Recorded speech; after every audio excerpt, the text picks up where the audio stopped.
जय हिंद दोस्तों, आज हम समझने वाले हैं आपका प्राइमरी मेमोरी क्या होता है, जिसके अंदर रैम रोम के बारे में हम समझेंगे।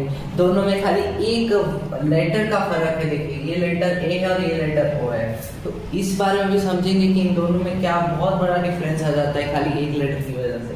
तो इधर दोनों के बारे में, रैम के बारे में समझेंगे, रोम के बारे में समझेंगे कि प्राइमरी मेमोरी में क्या चीज़ है। उसके बाद समझेंगे सेकेंडरी मेमोरी में CD, DVD, HD और SDD मैंने क्यों लिखा है। ठीक है, यहाँ का आपका सिंपल ग्राफ मैंने इधर बनाया है, सिंपल टेबल कुछ इधर देखिए। मेमोरी के अंदर प्राइमरी मेमोरी, फिर इसके अंदर सेकेंडरी मेमोरी, फिर प्राइमरी मेमोरी। तो ये सब चीज़ हम समझेंगे आज के क्लास में। उसके बाद हम समझेंगे क्लियर कैश क्या चीज़ है। जैसे आपने कई बार कोई चीज़ आपका हैंग कर रहा है, कोई चीज़ वर्क नहीं कर रहा है, तो आप उस ऐप में जाके, सेटिंग में जाके इसे क्लियर कैश कर देते हैं। तो क्लियर कैश है आखिर क्या चीज़ और आप इसको क्लियर क्यों कर देते हैं, तो उस बारे में बहुत डिटेल से आज समझने वाले वीडियो में। तो बने रहिए वीडियो में और चलिए वीडियो में मेमोरी के बारे में। प्राइमरी मेमोरी में हमारा 2 पॉइंट आ जाता है। देखिए, पहले तो हमारा मेमोरी मतलब आपका हो गया याददाश्त। मेमोरी मतलब आ गया याद रखने की शक्ति।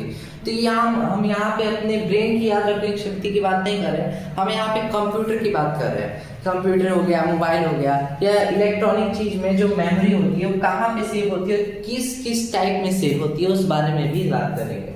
तो देखिए, यहाँ पे मेमोरी में आपका हो गया प्राइमरी और यहाँ पे हो गया सेकेंडरी। ठीक है, तो पहले प्राइमरी समझ लेते हैं। प्राइमरी में आपका आ गया दो तरीके का आपका याददाश्त कह लीजिए, मेमोरी कह लीजिए। तो देखिए, पहला एक आ गया रैम, एक आ गया रोम। तो रैम क्या है? देखिए, रैम का फुल फॉर्म आपका मिल जाएगा रैंडम एक्सेस मेमोरी। मतलब आप समझ लीजिए कि एक बैग है जिसके अंदर सभी फाइल्स है।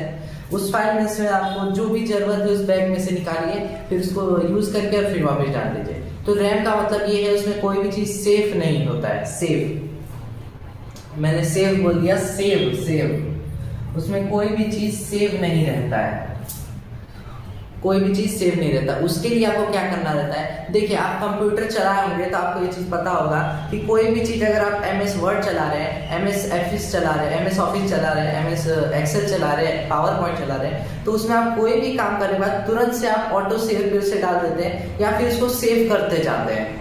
कंट्रोल एस किया, सेव किया, कंट्रोल एस किया, सेव किया। सेव क्यों करते हैं? ताकि ये जो रैम में से जो है आपका, इसमें सेकेंडरी मेमोरी में SSD में या HDD में चल जाए, SSD में या HDD में चल जाए, रैम में से उठ के इधर आ जाए। देखिए, अब समझ लेते हैं रैंडम एक्सेस मेमोरी। बस ये जितना काम होता है उतना ही स्टोरेज, उतने देर के लिए स्टोरेज देता है। देखिए, मतलब ये देखिए, यहाँ पर ये समझिए कि मेरा हाथ रैम है। ठीक है, यहाँ पे मुझे अभी जरूरत है इसके ढक्कन की, मतलब इसके कैप की, मार्कर की कैप की जरूरत है मुझे। तो मैंने इसको लिया और फिर लगा लिया। लेकिन मान लीजिए अभी लाइट चल गई, लाइट वापस आएगी, मैं टर्न ऑन करूंगा तो वापस मेरा ढक्कन, जो भी कैप रहेगा मार्कर का, इधर आ जाएगा। क्यों इधर आ जाएगा? क्योंकि इसमें कोई चीज सेव नहीं रहती है, कोई भी चीज सेफ नहीं रहती है, इसको सेव करना पड़ता है। सेव करेंगे तो फाइल उठ करके आपका सेकेंडरी मेमोरी SSD या HDD में चल जाएगा। जहां पे भी आप पेन ड्राइव में सेव करें तो पेन ड्राइव में चल जाएगा, आपकी डिसीजन है। तो वहां पे आप सेव करेंगे तो वहां सेव हो जाएगा। तो रैम के बारे में आप समझ गए कि कोई भी चीज, देखिए रैम मतलब क्या हो गया कि उसमें कोई चीज सेव नहीं रहता है। और उसमें आप देखिए, रैम जो है,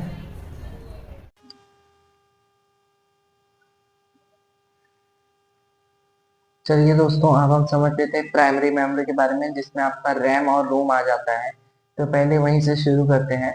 देखिए, प्राइमरी मेमोरी में आपका पहला जो रैम आता है उसका फुल फॉर्म हो गया आपका रैंडम एक्सेस मेमोरी। क्या हो गया? रैंडम एक्सेस मेमोरी आपका रैम का फुल फॉर्म हो गया। रैम क्या होता है? तो रैम वॉलेटाइल होता है। रैम क्या होता है? तो इधर लिखा है मैंने, इधर वॉलेटाइल होता है रैम। वॉलेटाइल का मतलब ये हो गया कि अगर इसको बिजली का सप्लाई, इलेक्ट्रिसिटी का सप्लाई नहीं रहेगा तो ये जो भी डाटा रहेगा ये उसे खो देगा, उसे डिलीट कर देगा, या कह लीजिए उसे सेव करके नहीं रख सकता है। ये रैम में सेव रखने की पावर नहीं रहती है, बस काम करने की पावर रहती है। क्या कहते हैं? काम करने की पावर। जो भी आप काम करते हैं रैम की वजह से ही करते हैं। आपके कंप्यूटर में हो सकता है 2 GB रैम हो, 4 GB रैम हो, 16 GB रैम हो, 8 GB रैम हो, 32 GB रैम हो, 64 GB रैम हो। तो मैंने 64 GB तक सुना है, वैसे तो 128 GB रैम भी होता होगा शायद, मुझे उस बारे में आइडिया नहीं है। देखिए, वॉलेटाइल में मतलब क्या हो जाता है कि जब आपका बिजली नहीं रहेगा, जैसे इलेक्ट्रिसिटी खत्म, जो भी काम कर रहे थे वो भी खत्म। आपने कोई MS पेंट में कोई कलाकृति की और जैसे बिजली गया, आपने सेव नहीं किया था, वापिस आएगा, सब खत्म। ना फाइल मिलेगा, ना पेंट मिलेगा, ना MS पेंट। देखिए अब रोम के बारे में समझ लेते। रैम तो हमने समझ लिया, बहुत आसानी से समझ लिया, इसमें कुछ है नहीं। रोम क्या है, आपने कई बार देखा होगा यूट्यूब शॉर्ट्स पे, वो नोकिया के छोटे वाले कीपैड मोबाइल का बहुत एडवर्टाइजमेंट आता है। तो जब भी उसका पावर ऑन किया जाता है तो जो नोकिया लिख के आता है ना, जैसा नोकिया और दो हाथ ऐसा आते हैं, तो वो चीज जो है ना वो भी रोम के अंदर ही सेव है। आप अपना टीवी ऑन करिए, सेटअप बॉक्स का जो भी आपका लोगो आता है ना वो भी रोम के अंदर ही सेव है। सब रोम का काम है, उसको आप कुछ भी चेंज नहीं कर सकते उसमें से। नॉन वॉलेटाइल रहता है, इसमें बिजली की कोई जरूरत नहीं है, कोई जरूरत नहीं है। इसमें बिजली की कोई जरूरत नहीं है, और इसमें बिजली की जरूरत है, इसमें बिजली की जरूरत है। परमानेंटली मेमोरी स्टोर इंस्ट्रक्शन, ये आपके कंप्यूटर के, टीवी के, मोबाइल के, वॉशिंग मशीन के, मैंने कई बार सुना है वॉशिंग मशीन में भी देखिए रोम ही पड़ा हुआ है आपका रोम। इसकी वजह से ही बताता है कि इतने मिनट में आपका कपड़ा धुल जाएगा।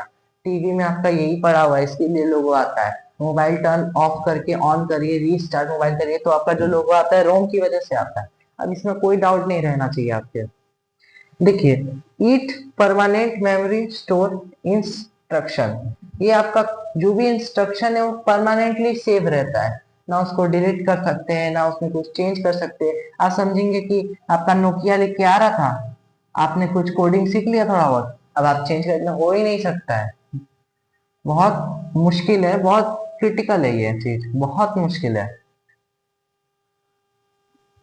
इसको करना लगभग लगभग इम्पॉसिबल ही है।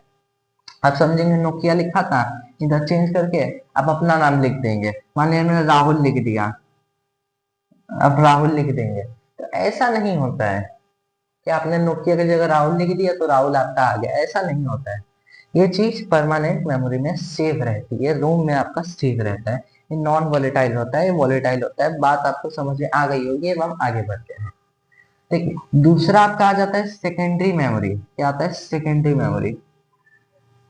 प्राइमरी के बारे में समझ लिया ना, अब सेकेंडरी मेमोरी के बारे में समझेंगे। तो यार डीवीडी आप क्या हो गया आपका, आ गया डीवीडी, आ गया सीडी, आ गया SSD, आ गया और HDD आ गया। क्या आ गया आपका? डीवीडी आ गया, सीडी आ गया, SSD आ गया, HDD आ गया। HDD का क्या फुल फॉर्म मैंने बताया, कमेंट में आप बताइएगा, मैं इसका बताता हूँ। State solid drive. SSD का बता रहा हूँ, स्टेट सॉलिड ड्राइव इसका फुल फॉर्म है।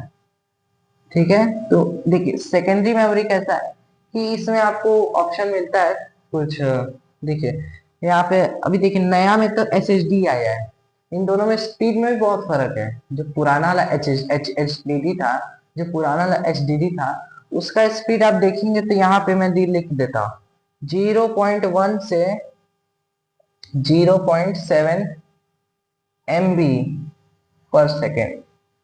ये HDD का है, ये HDD का है, ये HDD का स्पीड। सोचिए कितना स्लो होगा ये, 0.1 टू 0.7 MB, कितना ही स्लो है ये। इसका स्पीड देखिए, ये SSD है,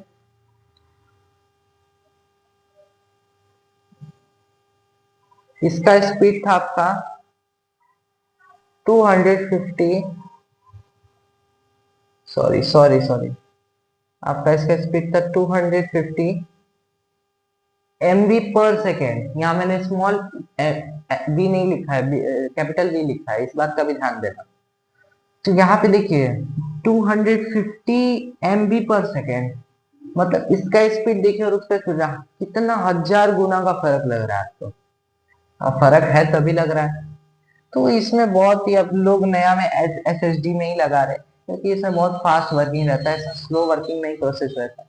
तो मैं भी, अगर आप नया कंप्यूटर ले रहे हैं, नया सेटअप लेना चाहते हैं, आप इसके लिए ही वीडियो चालू किए, तो SSD ही मैं बोलूंगा, आप SSD लगवाएं। एक HDD भी लगवा देंगे तो कोई प्रॉब्लम नहीं, आपका स्टोरेज बढ़ जाएगा। देखिए HDD में जो है ना, आप जो जिस फाइल का ज्यादा यूज नहीं है उस फाइल को रखिए, तो आपका क्या है कि आपका काम भी हो जाएगा और आपका इसका ये भी निकल जाएगा, स्टोरेज भी।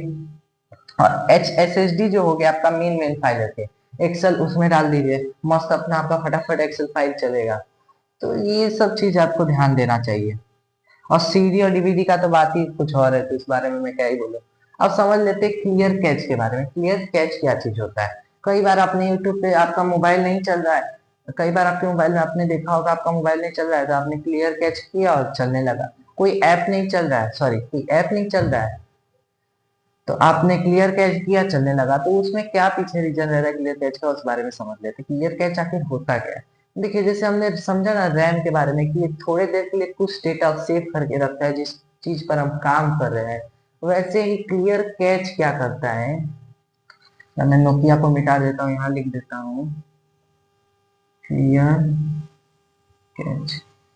क्लियर कैच क्या करता है आपका, इसका ज्यादा कुछ प्रोसेस नहीं है। इसमें क्या करता है, जो भी चीज आप यूज कर रहे हैं उस फाइल को सेव करते रहता है। जैसे कि अभी आप देखिए, आपने एक्सेल खोला, आप इस फाइल में गए, मान लीजिए मैंने फाइल खोला, रोम का फाइल मैंने खोला, फिर उसके बाद मैंने रैम का फाइल खोला, उसके बाद मैंने बिजली का फाइल खोला, मैंने 3 फाइल खोला, तीनों पे काम कर रहा हूँ। तब ये चीज क्लियर कैच उसको सेव कर देगा, भाई इसने रोम रैम का खोला था, रोम का खोला था, और इसने बिजली का खोला था। इसको सेव करके अपने पास रखे रहो, फिर ऐसा हो सकता है कि इस समय में ये फिर से इन तीनों फाइल में से किसी को खोले। उसी को बोलते हैं क्लियर कैच। क्या है? क्लियर कैच अपने पास सेव करके रखा रहता है, भाई तुमने इसे यूज किया था, फिर से चाहो तो यूज कर सकते हो, तो ऊपर आपको लिख के आ जाता है। ऐसे ही आप गूगल सर्च, यूट्यूब सर्च में जाएंगे तो जो चीज आप बार बार सर्च, मान लीजिए आप किसी का टिकट निकालते हैं रोज, ठीक है, एक एक चेक भी कर सकते हैं आप 4-5 बार लिख के।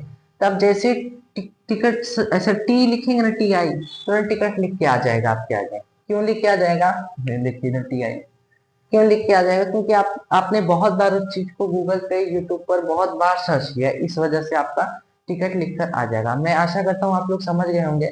वीडियो काफी लंबा हो गया है, इसके लिए मैं इसमें आपको GPU और CPU के बारे में नहीं बता सकता। तो अगले वीडियो में हम जानेंगे GPU, CPU और मदरबोर्ड क्या होता है, उन बारे में हम अच्छे से वीडियो बना देंगे। तब तक के लिए जय हिंद।